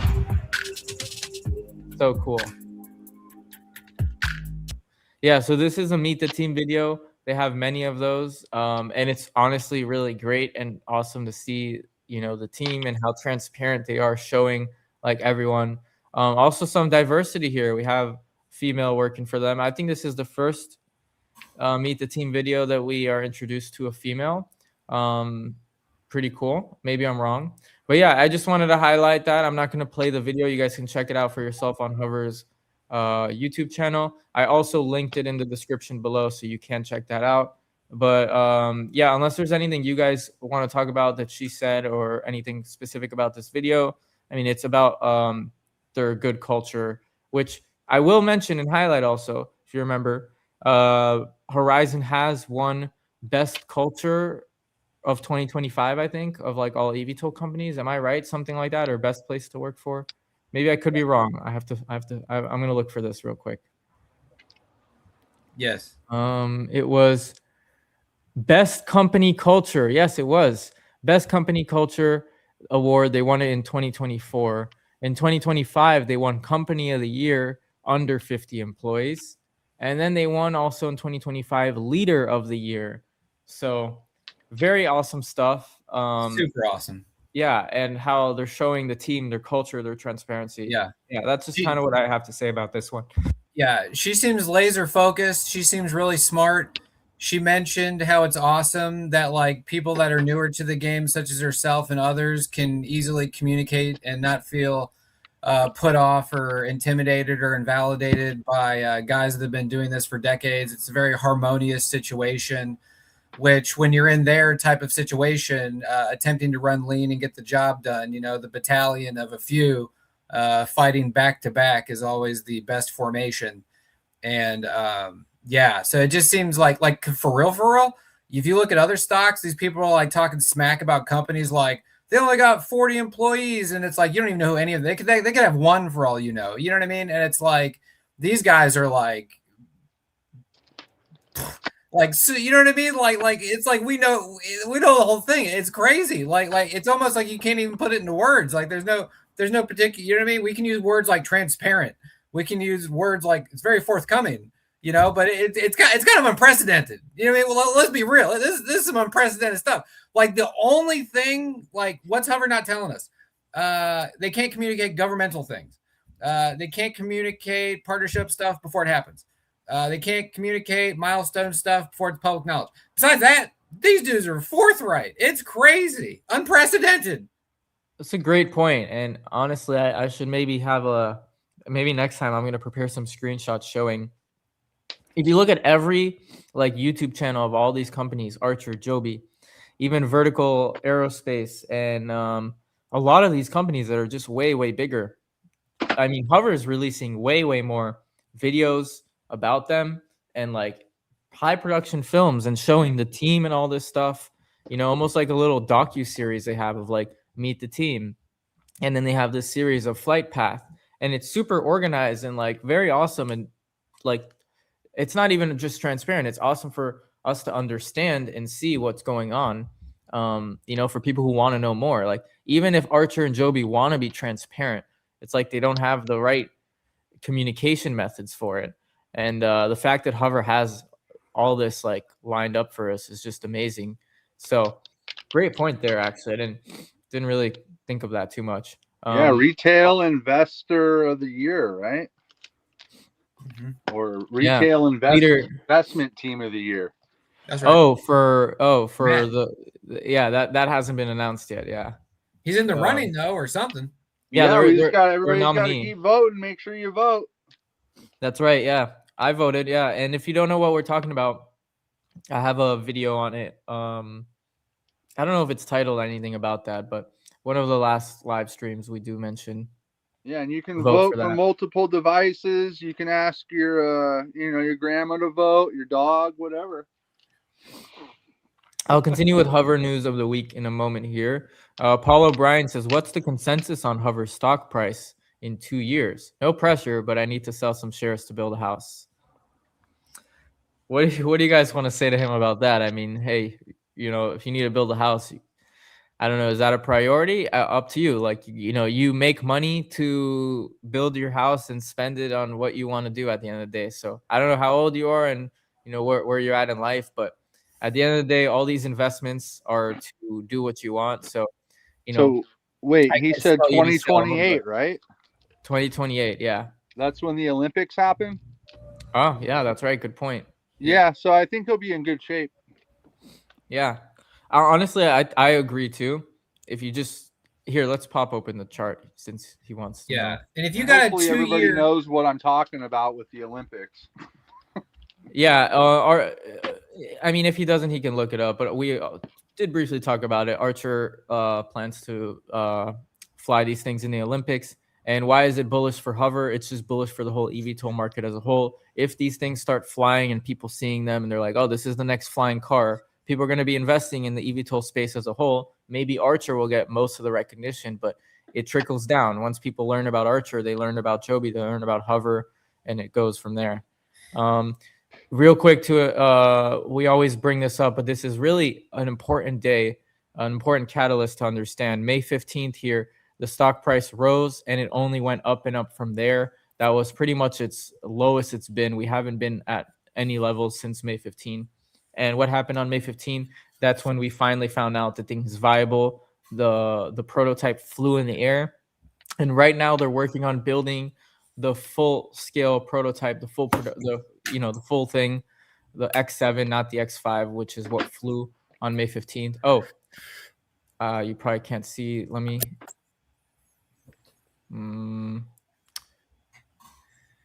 Okay, my bad. There we go. Just to show a little better here. This is what I'm talking about right here in May 15th. There is a clear uptrend ever since the thing flew. And what that meant was the thing is viable. It's actually flying and investors are now buying in. Same thing is going to happen when end of 26 or early 27, we have the full scale being rolled out, shown to the public, being flown for the first time, the full X7 with 7 seats available to actually fly. If they fly with a pilot and actually people in there, I mean, that's even more amazing. And people will be like, oh shit, this actually works. And, that video got, for Hover purposes, it went pretty viral. It got 40,000 plus views pretty damn quickly. Yeah. So yeah, just some crazy catalyst like that can really drive us up from here. So to answer your question, I can't tell you when to sell or buy, but what do we think of the consensus over the next 2 years? Only going up from where we are. I think we're quite low. We've been at $4 really recently. So the fact that we're, almost like 300% away from that, I mean, we have a lot of upside just to hit that, right? And that's without even the full scale being flown yet. Yeah. Real quick, my concept of the 1 year, 2 year thing. Anyone building out a portfolio in the space will be wise to do so, because their comps that have a full scale ready to roll out of the hangar and fly around are about 5x 5 million market cap. So not only do we got that vector of juice, we got the partnerships that'll be announced before or after that point. We also have the tailwinds of the sector doing good around a year from now, 2 from now, with their certification and so forth, adding the juice. And then we got there was a couple other things. What were they? I forget. Anyway, that sounds good enough. Nice. Quick. Thanks. Tom here, by the way, says, I think, to Paul O'Brien, a response if you want to know. Never sell. Build an empire and leave it all to your grandkids. That is actually kind of what Death Smiles here is doing. Yep. So that's good advice, I guess. Mal, I'll just call you Mal. What's up? My issue with Archer, he says, was that it was everything other than transparent. And you know what? I totally agree with you. And I think the same thing is going on if you watched my eVTOL news of this week, the sponsored segment by Brightcat Data. We talked about how Archer is, telling everyone they're scaling manufacturing. They're not showing anything, but they are announcing, like, they had a whole like thing this week, basically trying to tell everyone we're finally ready. Our manufacturing's good. It's just a matter of getting certified. And it's like, okay, is that true? Like, there's a lot of announcements with them, but yeah, great point. I don't know.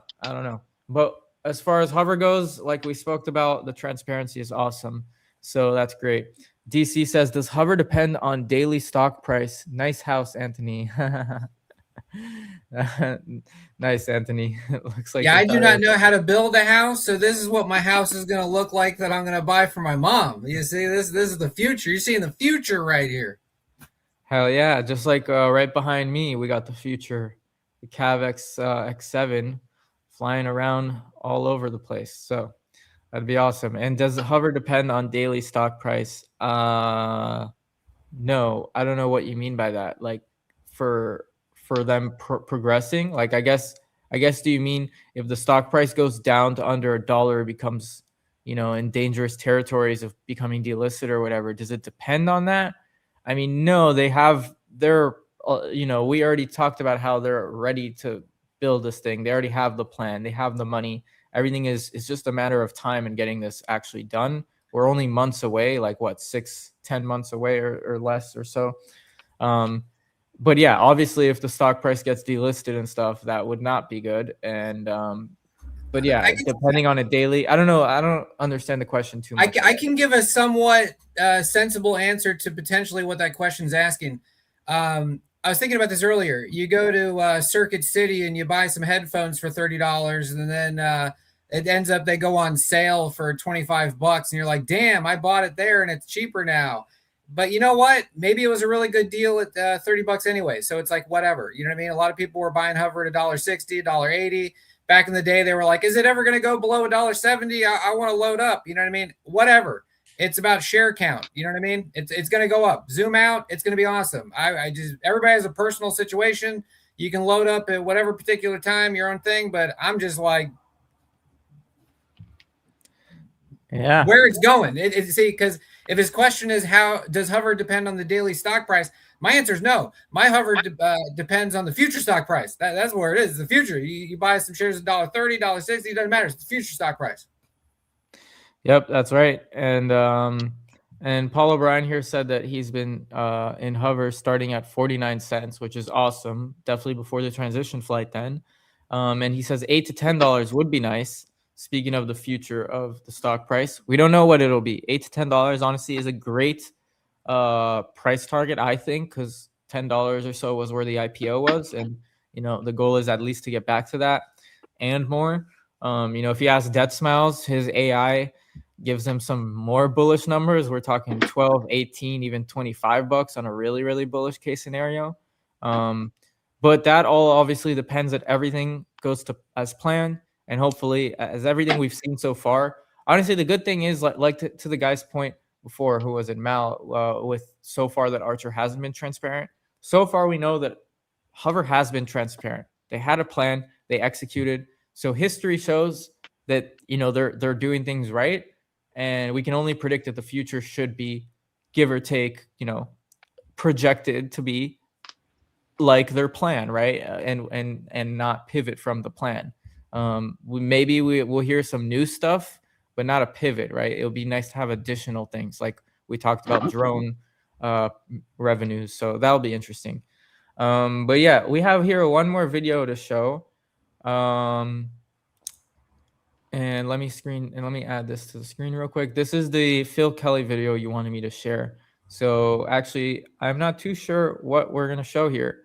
Actually, I'm just going based off what Anthony wants to show. So you'll share what you want about this.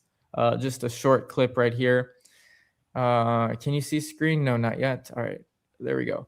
This is actually a video from HOVR's channel 3 months ago. But yeah, Anthony, I don't know what you wanted to highlight here. I'll just play it first, or do you want to talk about something? Yeah, I told you the spot to start it and end it, and I was just kind of, because I rewatch a lot of the videos because whenever I learn something new, I like to comb through them all again and see if it adds any context to earlier communicated things. And when in that recent interview, when they were talking about the Canada bumping up their defense spending and just all that stuff, like when I went back and rewatched this, it kind of resonated a little bit differently for me. Because that one thing I sent you earlier, it's like, as far as things that go 200 knots plus that have vertical capabilities, it's like they got a supersonic thing by, what's that company? Lockheed Martin. They got like a supersonic thing by Lockheed Martin that's got vertical. And then they got the Osprey, and like, that's it. So it's really interesting because we've heard Brandon say so many times, we would have loved to have had this when we were doing planning, executing NATO strike missions, and the military love it. Like, we can hear him say that a million times, but the factualness of it, and the fact that, you know, just like in the recent interview, they talked about how Canada is obviously stepping up to the plate and helping them as time goes on, and they need these things. It's interesting because there is a big gap there. You got supersonic, and then you got the Osprey. That's a lot of money to use and everything. So it's really interesting because if you just kind of look at those things, there's a little bit more profoundness there that at first meets the eye, I believe. Okay, interesting. Okay, so I'll play the video here in a minute. I want to mention one thing I forgot. Death's Mouse. Did you? I mentioned real quick earlier that your AI. I read your whole thing with the AI summary. It was quite interesting how it got to all those. You know, how you get to those price targets. Did you put that on the Reddit maybe for people to see or read? If not, it's all good. I might want to link it in the description below if anyone is interested. But if not, maybe I'd like to make, even if we could organize all that data a little better and to somehow have it in like a way that we can present it and show it on a video here. Maybe we could do that for the next stream. But yeah, I can maybe put something together. I just I can't let the entire cat out of the bag, you know. Okay, yeah, sounds good. Maybe we could just put something together and kind of talk about it and share here next time. Because I think people really want to hear more bullishness like that when we talk about how high HOVR can go. Like actually putting the numbers behind it and showing our the price targets, you know, of where this can go to, and actually being like, oh, this actually kind of makes sense. It isn't like some fever dream. So that'd be really cool. Maybe we can get to that. Yeah, but I mean, it's pretty simple when you look at $1 billion market cap and you look at the share count. You're, you know, $20. So what's Archer and Joby? 4 billion, 8 billion, whatever they were, whatever they got up to. I mean, I get they're doing an airline end of it, right? But this is a whole nother ball game, man. Yeah. So maybe we can organize a little segment for that for the next time. I'll share here right now what Anthony wanted me to share. All right, so this is where you wanted me to start. I'll play the video. In the world at a heartbeat. Horizon's aircraft matters because what it does is it changes the paradigm for VTOL. It changes it in two ways. One is in range, and then the other is in speed. It does it in an affordable way as well. The current aircraft that can do 200 plus knots and that can land vertically and do significant range, they're the MV-22, the V-75, the Airbus Racer, or the Sikorsky X-2 Defiant.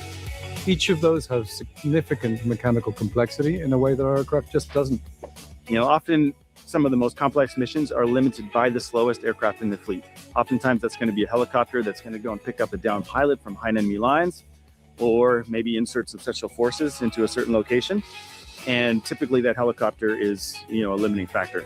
Our aircraft goes about twice as fast as a helicopter, and I would have loved to have an X-7 in the fleet for some of those really complicated missions. Would have been amazing.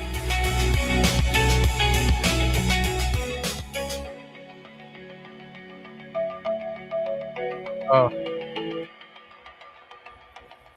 oh, I love the way they display the logo here too. Oh man, I'm just a geek. Wow, beautiful with its glowing effect. Anyways, yeah.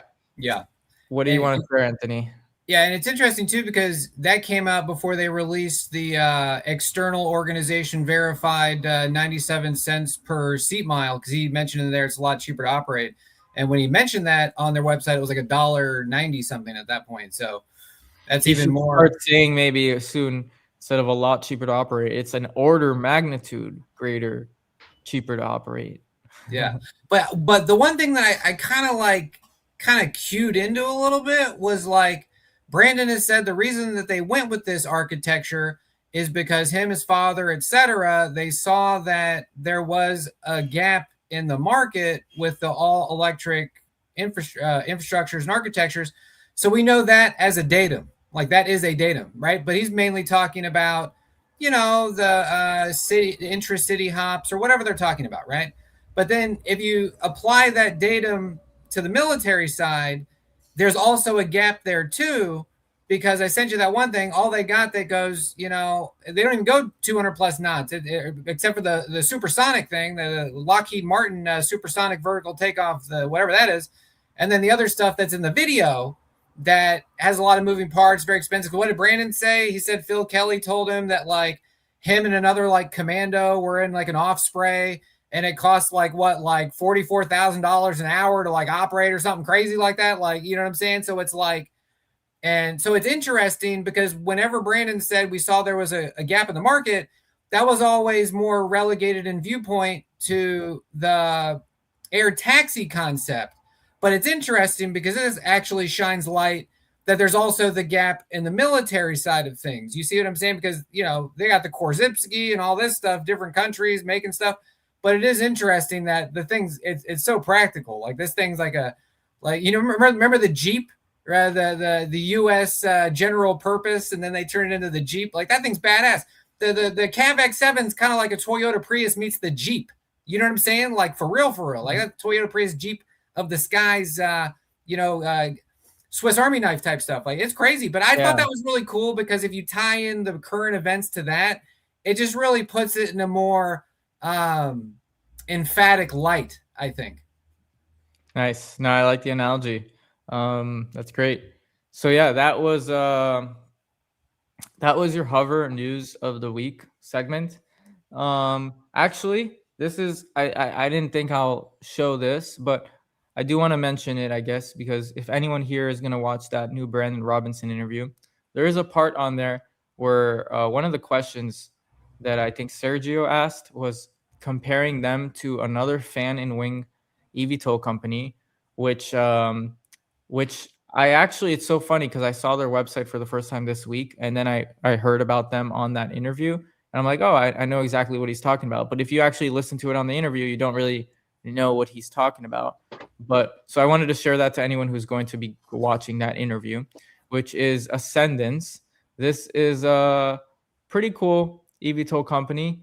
Their aircraft actually looks pretty nice, but quite different. I just wanted to highlight they have these fans and wings. They're also doing hybrid electric VTOL.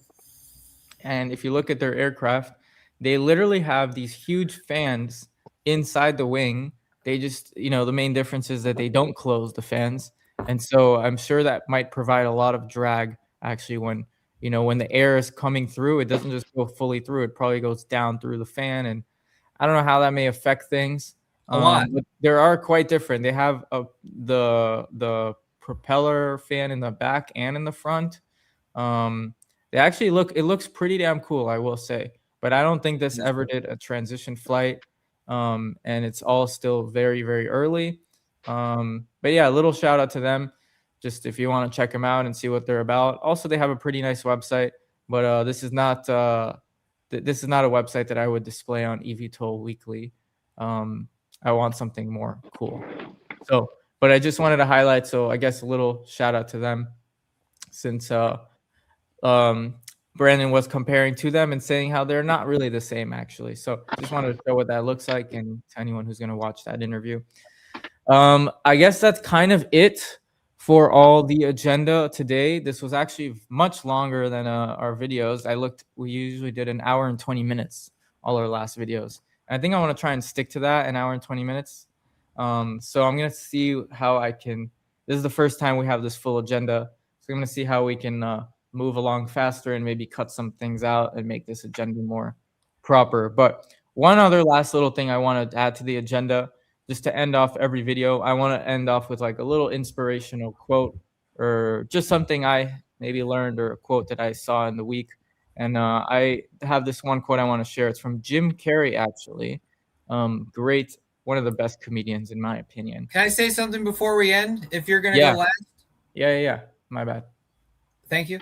I just want to say, Brian, you're doing awesome.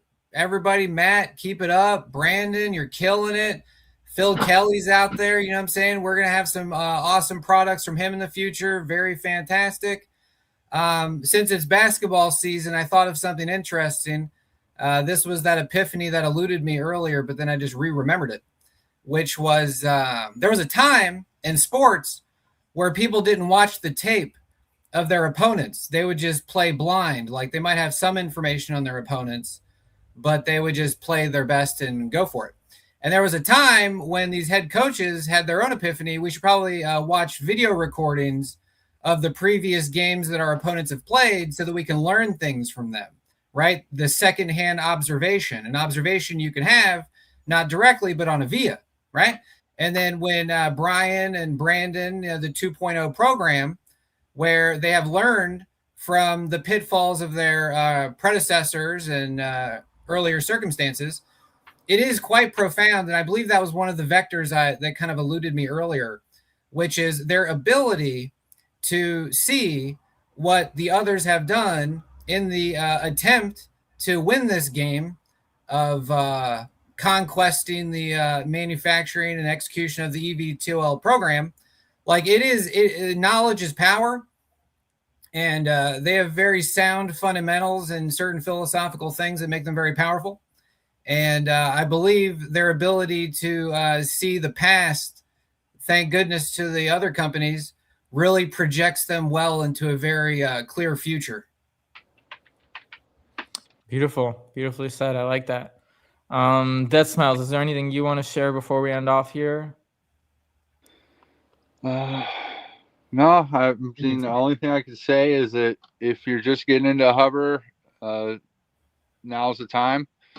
And if you've been here as long as I have, you're loading more, and it's all going to go good. Hell yeah. So I'm going to end off with a quote that I really like. I heard this week. This is from Jim Carrey, and I feel like this is something Brandon Robinson would say.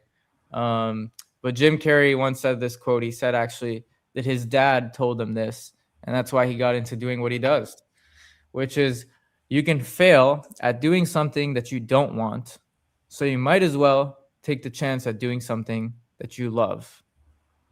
So, yeah, keep doing what you guys want, what you love, you know, and if it doesn't work out, at least you tried. And, you know, to HOVR here, how we tie that in, I just love that, you know, the team behind it all, they're all passionate about it. These are not some higher tech people. And yeah, this is not your typical Silicon Valley type startup. This is something real happening here.